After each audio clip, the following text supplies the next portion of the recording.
창세기 43장 11절에서 15절 말씀을 통해서 진정한 내려놓음이라는 제목으로 하나님 말씀 함께 나누겠습니다. 이스라엘은 12지파가 있습니다. 그 이스라엘의 12지파가 어떻게 형성이 되었습니까? 바로 야곱의 12아들이 이스라엘의 12지파가 되었습니다. 순서대로 라헬하면 르우벤, 시몬, 레위, 유다, 단, 납달리, 갓, 아셀, 이사갈, 스불론, 요셉, 베냐민, 이렇게 12지파가 되었는데 그 12지파 가운데 레위 지파는 하나님께서 이렇게 빼내셨죠. 그 레위는 내 것이라, 그러니까 첫 것을 대신한 지파가 레위 지파였죠. 그래서 레위 지파가 나오고 요셉을 통해서 두 아들이 나왔죠. 므낫세와 에브라임, 이 두 아들이 들어가서 12지파가 형성이 된 것입니다. 야곱이 외삼촌 라반의 집에 갔을 때 우리가 지금 계속 야곱을 살펴보고 있는데 계속해서 그 앞부분에 있는 말씀을 묵상을 하면서 계속 은혜를 나누면 더 좋을 것 같아요. 야곱이 외삼촌 라반의 집에 갔을 때 첫눈에 반한 사람이 누구였습니까? 라반의 둘째 딸이었던 라헬이었죠. 라헬이 이제 첫눈에 야곱이 눈이 멀게 되었죠. 그래서 외삼촌에게 가서 이렇게 말하죠. 내가 외삼촌의 그 둘째 딸 라헬을 위해서 7년 동안 봉사하겠습니다. 7년을 섬기겠습니다. 그렇게 이야기를 합니다. 그래서 성경에 보면 창세기 29장 20절에 야곱이 라헬을 위하여 7년 동안 라반을 섬겼으나 그를 사랑하는 까닭에 7년을 며칠같이 여겼더라. 7년을 며칠같이 여길 수가 있을까요? 어떻게 그런 힘이 가능했을까요? 바로 사랑의 힘이죠. 사랑은 7년을 며칠같이 여기는 능력이 있다는 것입니다. 성경에도 믿음, 소망, 사랑 이 세 가지는 항상 있을 것인데 그 중에 제일은 뭐래요? 여러분, 우리가 주님을 사랑하되 하나님을 사랑하는 것을 어떻게 사랑해야 됩니까?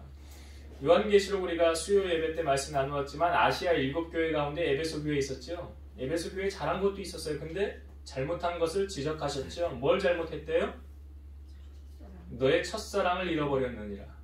첫사랑을 잃어버렸느니라. 그러니 어디서 떨어졌는지를 생각하고 뭐 하래요? 회개하래잖아. 내가 지금 주님을 뜨겁게 사랑하는 마음이 내 안에 없으면 뭐 해야 되는 거예요? 회개해야 되는 거예요. 회개해서 다시금 주님을 뜨겁게 사랑하는 그 사랑이 내 안에 샘솟듯 일어나야 되는 거예요. 그렇게 신앙생활을 하라라고 성경은 말하고 있죠. 그래서 주님을 섬기되 어떻게 섬기래요? 열심을 품고 주를 섬기라 그러잖아요. 게으르게 섬기라, 나태하게 섬기라, 대충 섬기라. 성경은 그렇게 말하지 않아요. 내가 주님을 사랑하는 만큼 섬기는 게 신앙생활이에요. 내가 여러분들이 지금 주님을 얼마나 사랑하는가는 뭘 보면 알 수 있냐면 그 사람은 어떻게 신앙생활을 하고 있지 보면 알 수 있는 거예요. 이게 사랑하는 만큼 나오는 거예요. 이게 그냥 억지로 되어지는 게 아니더라는 거죠. 왜 사랑이 중요합니까? 요한일서 4장 8절 사랑하지 아니하는 자는 하나님을 알지 못하나니 이는 하나님은 사랑이심이라 그랬어요. 하나님의 속성이 뭐래요? 사랑이래요. 그러면 하나님께서 우리를 향한 그 사랑을 확증한 사건이 무엇입니까? 내가 너희를 이만큼 사랑해. 그 확증한 사건이 뭐예요? 로마서 5장 8절 우리가 아직 죄인 되었을 때에 그리스도께서 우리를 위하여 죽으심으로 하나님께서 우리에 대한 자기의 사랑을 확증하셨느니라. 내가 너희를 이만큼 사랑해. 나에게 하나밖에 없는 아들을 내가 너희를 위해서 죽이기까지 너희를 사랑한다. 이게 보여주신 거죠. 예수님께서 우리를 위해 대신 죽으신 그것이 하나님이 우리를 향한 그 사랑하심의 표현이라는 거예요. 그래서 성경에 우리에게 보여줄 때 가장 큰 사랑을 이렇게 표현하죠. 사람이 친구를 위하여 자기의 목숨을 버리면 이보다 더 큰 사랑이 없나니. 요한복음 15장 13절. 내가 누군가를 위하여 나의 생명을 줄 수 있다고 한다면 그보다 더 큰 사랑이 없대요. 근데 그 사랑을 실천한 분이 예수님이시고 그 사랑을 확증한 분이 우리 하나님 아버지시라는 거죠. 요한일서 3장 16절 그가 우리를 위하여 목숨을 버리셨으니 그는 누구예요? 예수님이에요. 예수님이 우리를 위하여 목숨을 버리셨으니 우리가 이로써 사랑을 알고 우리도 형제들을 위하여 목숨을 버리는 것이 마땅하니라.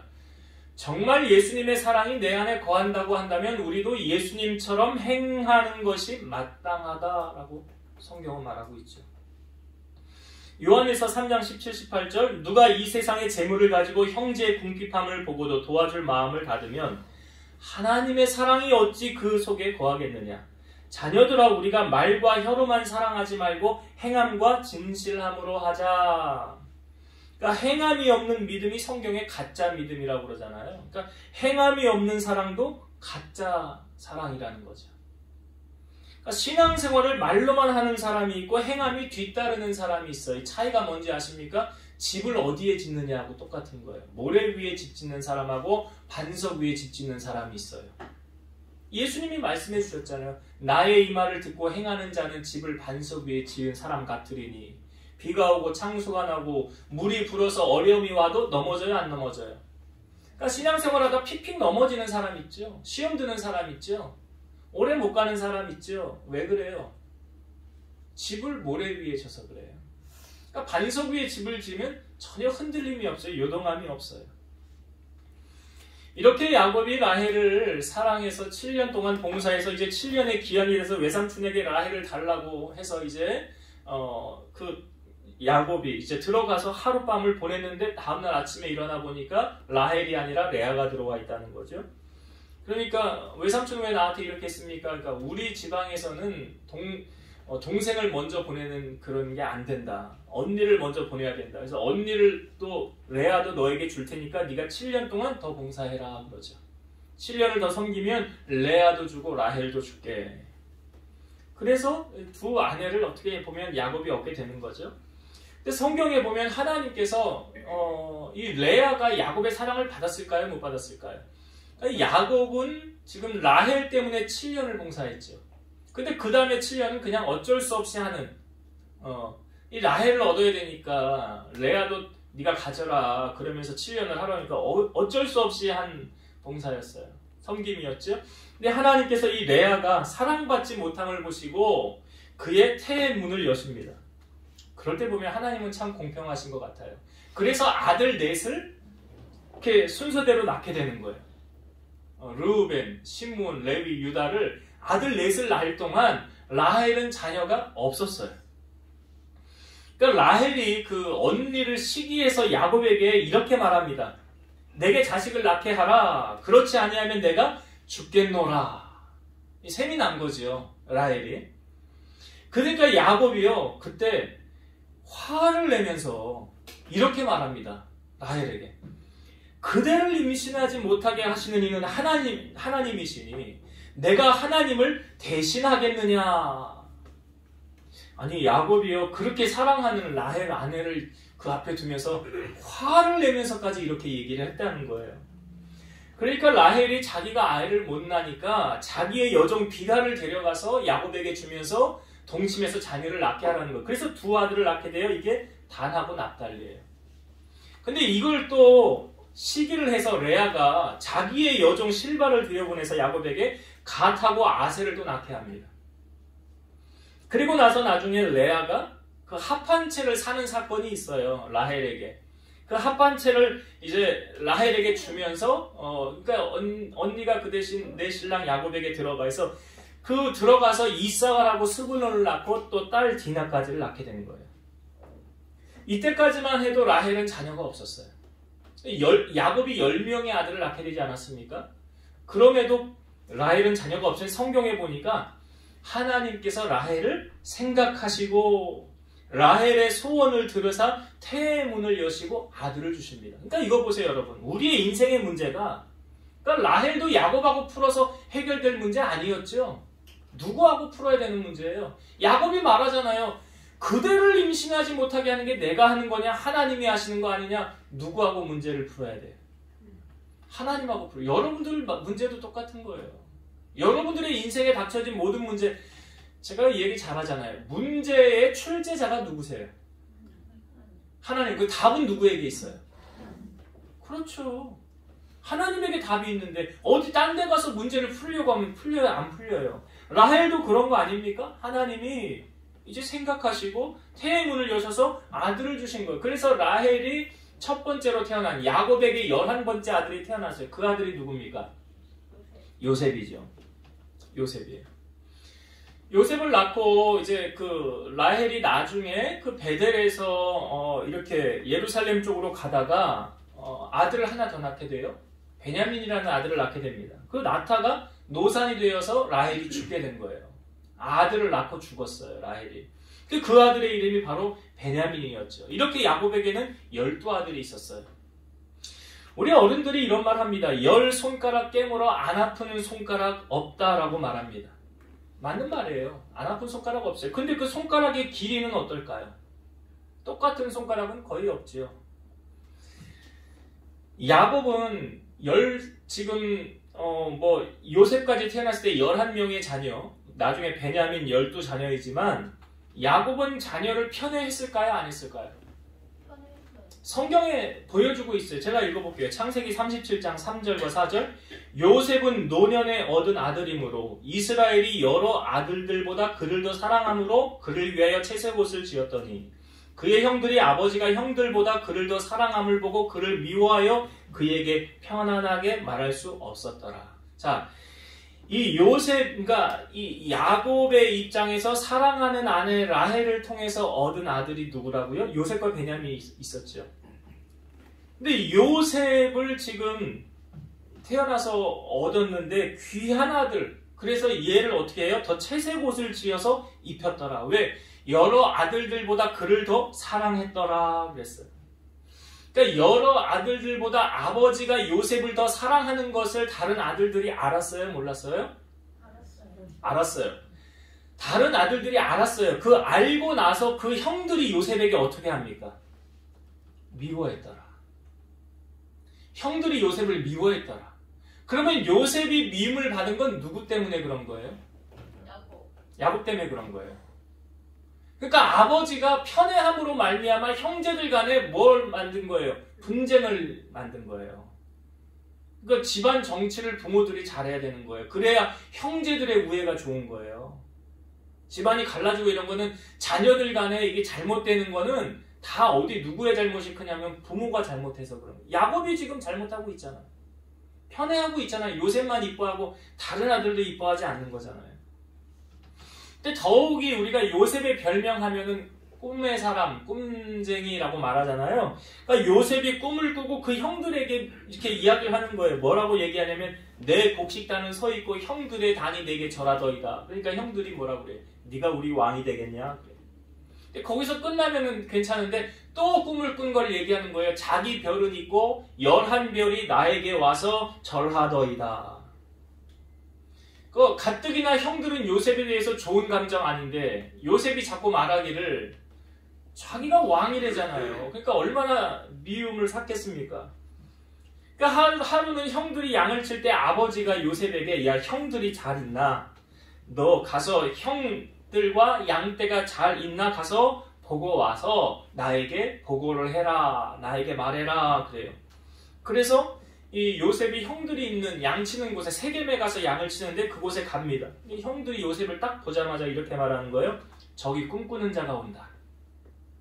그를 죽여서 구덩이에 던지고 악한 짐승이 그를 잡아먹었다고 하자. 그리고 그의 끔이 어떻게 되는가 한번 보자. 그래서 요셉을 딱 오자마자 채색 옷을 벗기고 구덩이에 던져 넣습니다. 근데 야 요셉을 죽이지는 말라고. 죽여서 뭐하냐. 그래서 당시에 애국으로 노예를 파는 제도가 있었죠. 그래서 요셉을 은 20에 요셉을 팔아요. 그리고 그 채색 옷에게는 채색 옷에 순염소를 잡아서 그 피를 적신 다음에 이 아버지에게 이 요셉의 옷을 이렇게 갖다 주면서 이렇게 말하는 거예요. 우리가 이것을 발견했습니다. 아버지 이거 한번 보세요. 이게 누구 옷입니까? 그러니까 야곱이 그걸 보고 내 아들 요셉의 옷이라. 악한 짐승이 그를 잡아먹었도다. 요셉이 분명히 찢겼도다. 하면서 자기의 옷을 찢으면서 붉은 배를 허리에 묶고 오래도록 요셉을 위해서 애통합니다. 모든 자녀가 야곱을 위로했지만 그가 위로받기를 거절하며 내가 슬퍼하며 스올로 내려가리라. 아들에게로 가리라. 그러면서 야곱이 요셉을 위해서 울게 됩니다. 이때 요셉의 나이가 17세였죠. 그러니까 요셉은 17세에 애굽의 종으로 팔려가게 됩니다. 세월이 흘러서 요셉이 30세에 바로 왕의 꿈을 꾸게 되었고 요셉은 애굽의 총리가 되었습니다. 그 꿈꾼 내용이 이거였죠. 앞으로 7년 동안은 풍년이 있을 것이고 그 뒤로 7년은 흉년이 있을 것입니다. 그러니 지혜로운 사람을 세워서 왕은 이 일을 대비하게 하소서. 했더니 바로가 반지를 빼주면서 너보다 지혜로운 자 없다. 네가 알아서 해라 하고 요셉에게 반지를 주면서 총리의 자리에 세우죠. 그리고 이제 7년 동안의 풍년은 아무 문제 없었어요. 모든 사람이 다 먹고 살 게 있으니까. 그런데 흉년이 시작되었습니다. 애굽은 요셉은 이 흉년을 미리 다 대비를 해 놓았지만 다른 사람들은 대비를 못 해 놓았죠. 바로 이스라엘에도 곡식이 떨어졌습니다. 흉년 2년 차에 야 애굽에 곡식이 있다고 한다. 그러니 너희들 자녀들 10명 가서 애굽에 가서 곡식 사와라 하고 10명의 자녀를 애굽으로 보냅니다. 그때 이 야곱이요, 그 라헬을 통해 얻은 아들을 두 아들이 있다고 그랬어요. 요셉과 베냐민. 요셉은 지금 애굽에 가 있는데 야곱은 몰라요. 죽은 줄 알고 있죠. 그런데 그 베냐민은 왜 야곱이 보내지 않았을까요? 야곱은 보냈습니까? 안 보냈습니까? 베냐민은 안 보냈죠. 자, 성경을 한번 봅시다. 왜 안 보냈냐? 42장, 창세기 42장 4절을 한번 봅시다. 창세기 42장 4절입니다. 야곱이 요셉의 아우 베냐민은 그의 형들과 함께 보내지 아니하였으니 이는 그의 생각에 재난이 그에게 미칠까 두려워함이었더라. 베냐민은 보내지 아니하였으니 이는 야곱의 생각에 재난이 이 베냐민에게 미칠까 두려워함이었더라. 그러니까 베냐민 가서 잘못하면 어떻게 돼? 요셉처럼 혹시나 죽으면 어떻게 해? 그러니까 안 보낸 거예요. 안 보낸 거예요. 지금 요셉이 죽은 것처럼 베냐민에게 그 슬픔이 임할까봐 베냐민 보내지 않은 거죠. 여러분, 베냐민이 어떻게 해서 태어나게 됐냐면 그 어머니 라헬이 지금 노산에 가다가 아들 낳다가 엄마가 죽었어요. 그리고 그 라헬이 죽기 전에 이 아들의 이름을 뭐라고 지었냐면 베노니라고 지어요. 베노니라는 이름의 뜻은 뭐냐면 슬픔의 아들이라는 뜻이에요. 내가 너 낳다가 죽었다 하고 베노니라고 지었는데 그 이름을 바로 야곱이 이름을 바꿔버려요. 베노니에서 베냐민으로 바꿔버려요. 베냐민이라는 뜻은 뭐냐면 오른손의 아들이라는 뜻이에요. 오른손의 아들. 뭡니까? 오른손이라는 게 자기가 의지하는 아들이라는 그런 뜻 아니에요. 자기가 의지하는 아들. 오른손의 아들이라는 뜻이에요. 그러니까 라헬을 통해 얻은 첫째 아들은 죽은 줄 알고 있죠. 그러니 둘째 아들에게 더 집착하게 된 거예요. 야곱이. 그러니까 요셉의 형들이 지금 애굽으로 갈 때 베냐민은 빼놓고 10명의 형들이 도착을 하게 됩니다. 그런데 엎드려 절할 때 총리였던 요셉 앞에 절할 때 요셉은 한눈에 형들임을 딱 알아봤어요. 지금 거의 세월이 20년이 흘렀거든요. 그래도 그 형들의 모습이 있잖아요. 그러나 요셉은 분장을 하고 말이 다르기 때문에 히브리 말과 애굽의 언어가 다르기 때문에 전혀 요셉임을 생각하지 못했던 거죠. 그러니까 형들이 10명이 엎드려 절을 할 때 요셉이 자기가 꾼 꿈을 생각하고 그랬잖아요. 하나님 그 꿈을 이루셨구나. 그러면서 형들에게 뭐라고 말하냐면 당신들 정탐꾼들이지 그러는 거예요. 아닙니다. 우리 정탐꾼 아닙니다.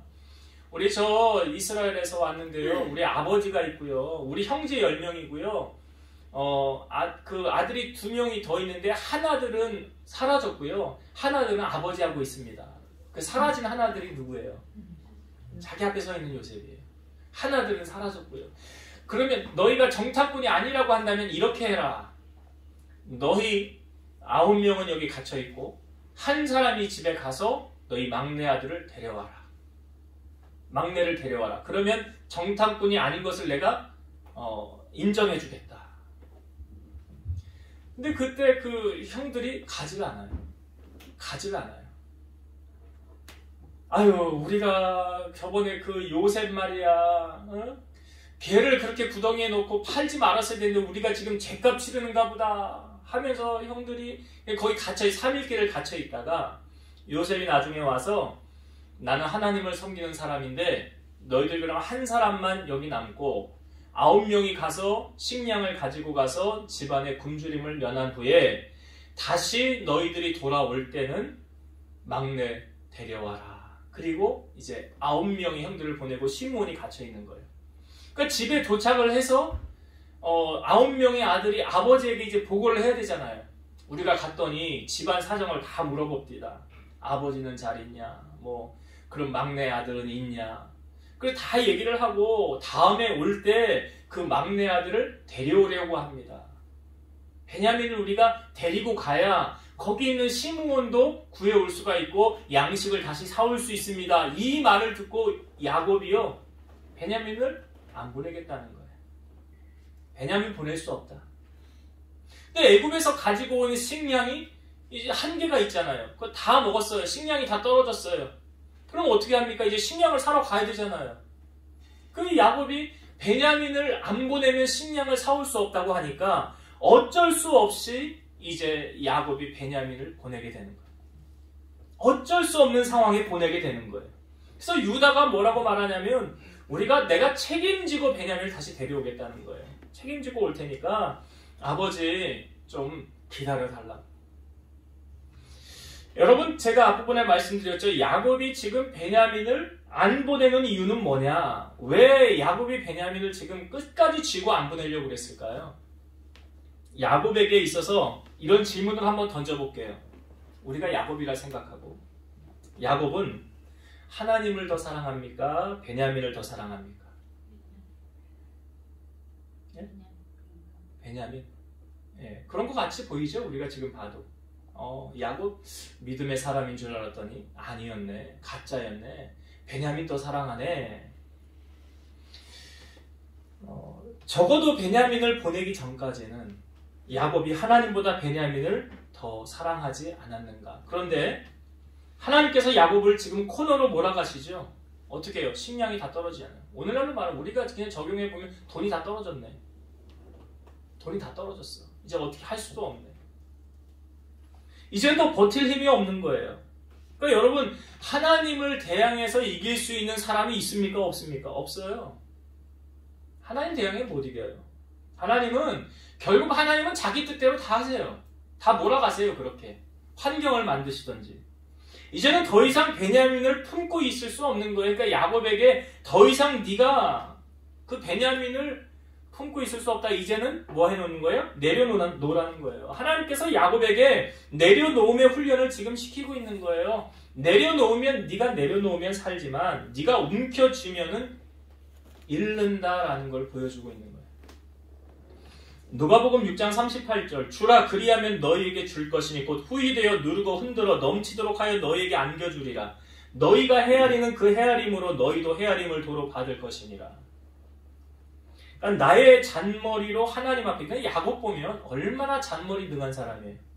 그 애서 형 만나러 갈 때도 잔머리 피웠잖아요. 2대로 나눴다가 3대로 나뉘어서 뇌물 공략했다가. 근데 그 잔머리로 해결되지 않거든요, 인생이. 하나님을 만나야 해결되는 거거든요.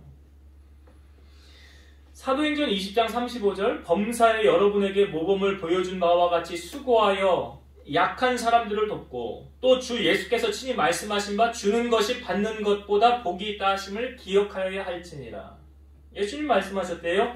주는 것이 받는 것보다 복이 있다. 여러분, 인색한 사람 옆에는 사람들이 다 떠나가죠. 사람들을 만날 때 한번 여러분 생각해 보세요. 밥을 사주는 사람이 좋아요? 밥을 얻어먹는 사람이 좋아요? 그렇잖아요. 예. 그건 뭐 질문 같지도 않지만 잠언 21장 26절 어떤 자는 종일토록 탐하기만 하나 의인은 아끼지 아니하고 베푸느니라. 어떤 사람은 어떻게 하면 뺏어먹을까? 어떻게 하면 뺏을까만 생각하는데 의인은 아끼지 않고 베푼대요. 히브리서 13장 16절 오직 선을 행함과 서로 나누어 주기를 잊지 말라. 하나님은 이 같은 제사를 기뻐하시느니라. 오직 선을 행함과 서로 나누어 주기를 잊지 말래요. 하나님 이거 기뻐하신대요. 마태복음 5, 6, 7장은 산성수훈인데 그 중에 한 절 황금률이라고 뽑는 게 마태복음 7장 12절이죠.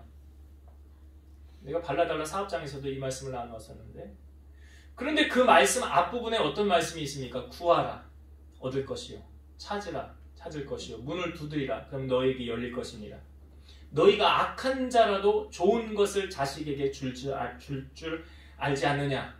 자식이 생선을 달라는데 뱀을 주고 떡을 달라는데 돌을 줄 부모가 있겠느냐? 하시면서 그 다음에 나오는 말씀이 이 말씀이에요. 그러므로 무엇이든지 남에게 대접을 받고자 하는 대로 너희도 남을 대접하라. 이것이 율법이요 선지자니라. 이게 앞부분의 기도하고 뒷부분의 말씀하고 좀 연결이 안 되는 것 같은데 여기서 한 단어를 하나로 딱 바꾸면 아주 해석이 잘 돼요. 제가 한번 바꿔서 읽어볼게요. 그러므로 무엇이든지 하나님에게 대접을 받고자 하는 대로 너희도 하나님을 대접하라. 이것이 율법이요 선지자니라. 하나님에게 대접받고 싶으세요? 하나님을 대접하세요. 하나님에게 응답받고 싶으세요? 하나님 마음에 감동을 주세요. 그냥 되어지는 거 없어요. 하나도 심은 대로 거두게 하시는 거예요. 여러분, 하나님이 질투하신다는 것을 아십니까? 십계명을 우리에게 말씀하실 때 질투하신다라고 그랬어요. 하나님이. 하나님이 뭘 질투로 하셔? 근데 십계명의 두 번째 계명 우상을 설명할 때 여기 이렇게 나와요. 제가 성경 읽어볼게요. 너는 자기를 위하여 새긴 우상을 만들지 말고 위로 하늘에 있는 것이나 아래로 땅에 있는 것이나 땅 및 물속에 있는 것에 어떤 형상도 만들지 말며 그것들에게 절하지 말며 그것들을 섬기지 말라. 나 내 하나님 여호와는 질투하는 하나님인즉 나를 미워하는 자의 죄를 갚되 아버지로부터 아들에게로 3,4대까지 이르게 하거니와 나를 사랑하고 내 계명을 지키는 자에게는 1,000대까지 은혜를 베푸느니라. 여기 우상을 설명하면서 우상과 하나님을 견주어 설명할 때 너희가 우상을 더 사랑하면 나 질투한다 이 말씀 아니에요. 너 우상을 더 사랑하면 나 질투해. 그 말은 다른 말로 무슨 말이에요? 하나님보다 더 사랑하는 것을 두면 돼요, 안 돼요? 근데 하나님보다 더 사랑하는 이 우상을 어떤 나무 목상이나 돌이나 이런 거 만들어 놓고 섬기는 게 우상이라고 그랬습니까, 제가? 아니죠. 뭘 우상이라고 그랬어요? 그렇죠. 하나님보다 더 사랑하는 게 우상이에요. 여러분, 하나님보다 더 사랑하는 거 뭐가 있을까요? 지금 야곱에게 적용해볼까요? 야곱이 하나님보다 더 사랑했던 게 있었네요. 그게 뭘까요? 그러네, 자식이네. 자식이네. 어떤 사람은 이게 뭐 돈이 될 수도 있고요.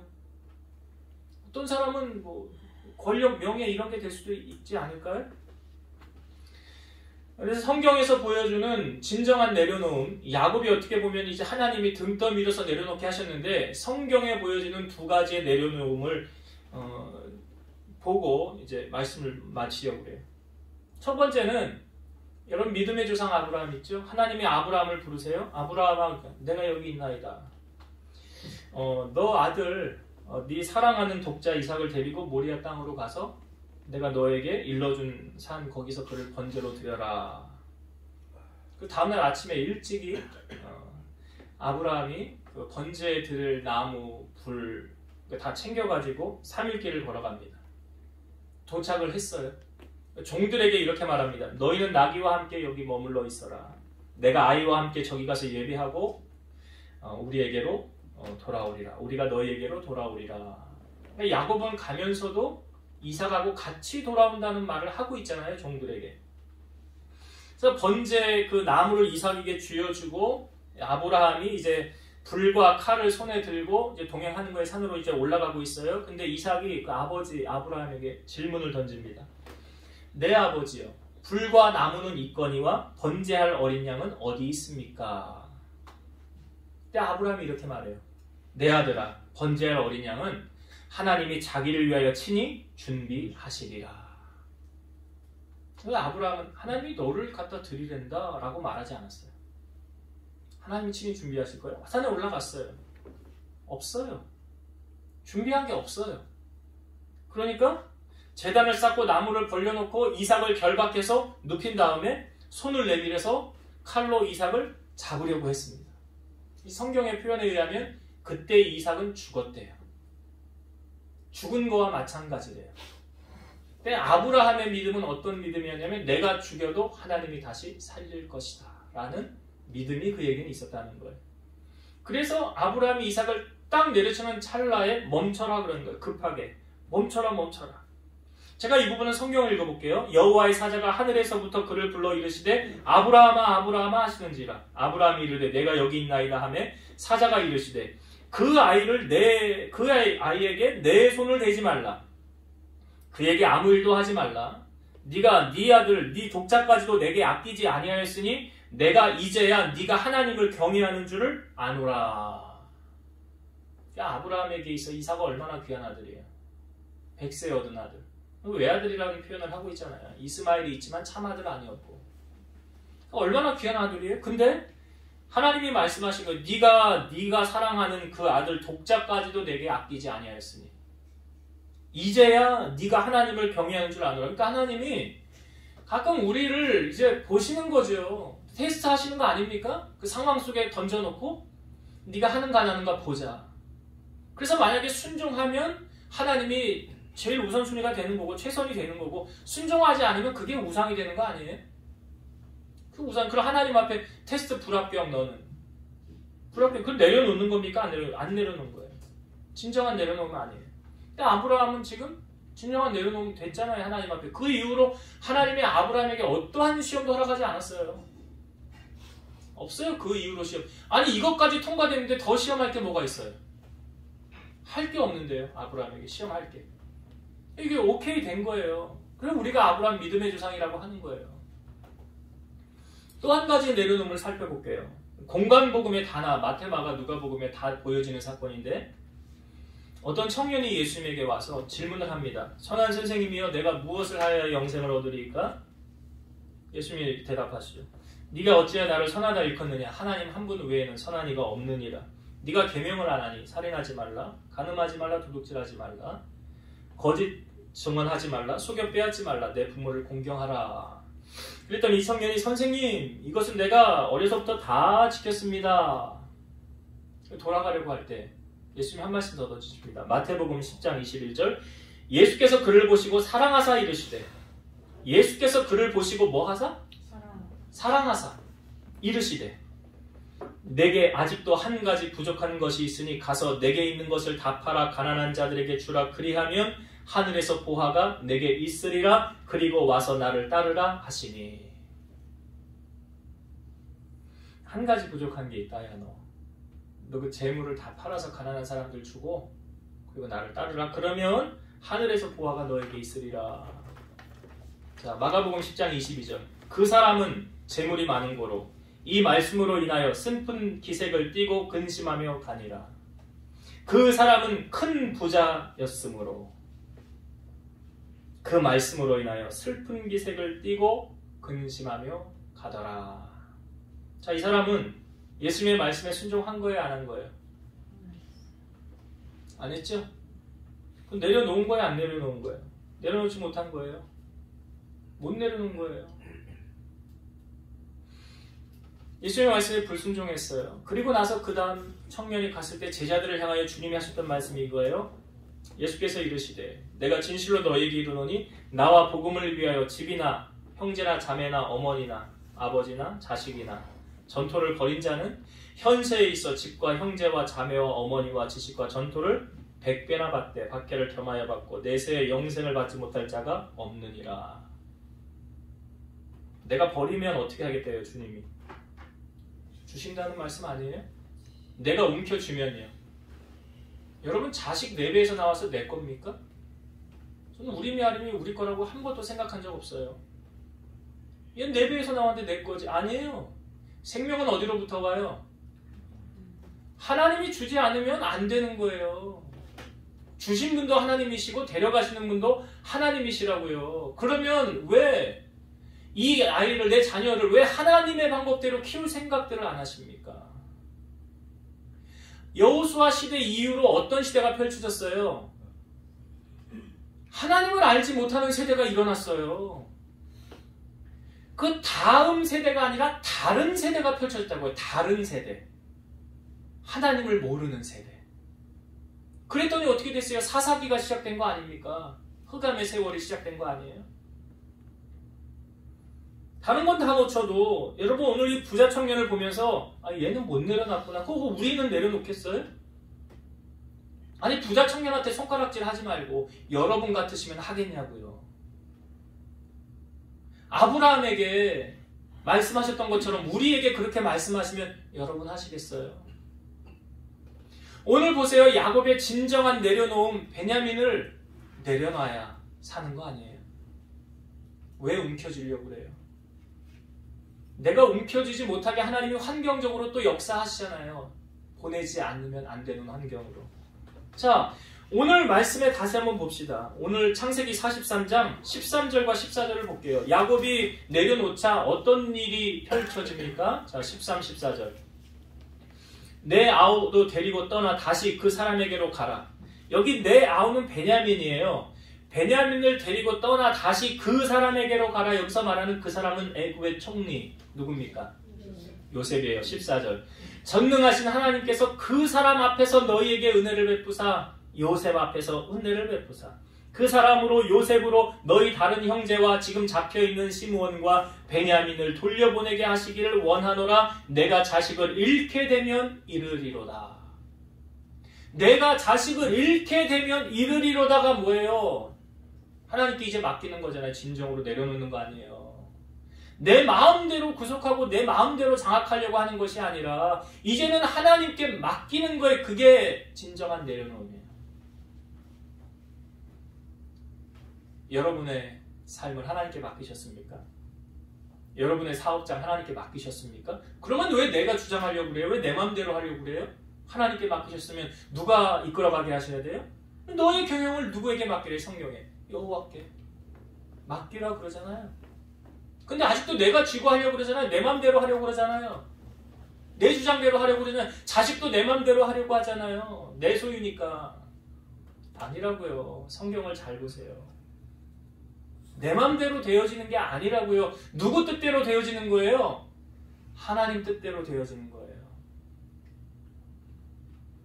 그러니까 내려놓으니까 잃었던 것도 다시 찾게 되는 거 아니에요, 지금? 부자 청년을 향하여 주님이 하셨던 말씀이 뭐예요? 그를 보시고 사랑하사. 네가 내려놓으면 내가 하늘의 것으로 몇 배로 채워준대요? 몇 배? 100배래잖아, 100배. 100배의 은혜를 누려야지요. 이삭이 그 땅에서 농사해서 기근 중에 여호와의 말씀에 순종하였더니 100배의 결실을 맺었더라. 성경이 기록하고 있잖아요. 하나님은 우리에게 복을 주시려고 그랬는데 우리가 안 내려놔. 내가 쥐고 내가 하려고 그래. 끝까지 안 내려놓는데 하나님이 어떻게 100배로 복을 주세요? 내려놔야 주시지. 네가 나를 맡기고 내게 구하고 이게 이양이 돼야죠. 소유권이 나한테서 하나님에게로. 우리가 값으로 산 것이 되었으니 우리가 누구의 것이에요?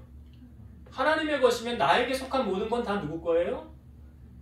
하나님의 거잖아요. 우리 그 의식을 가지고 신앙생활을 하셔요. 그게 진정한 내려놓음이에요.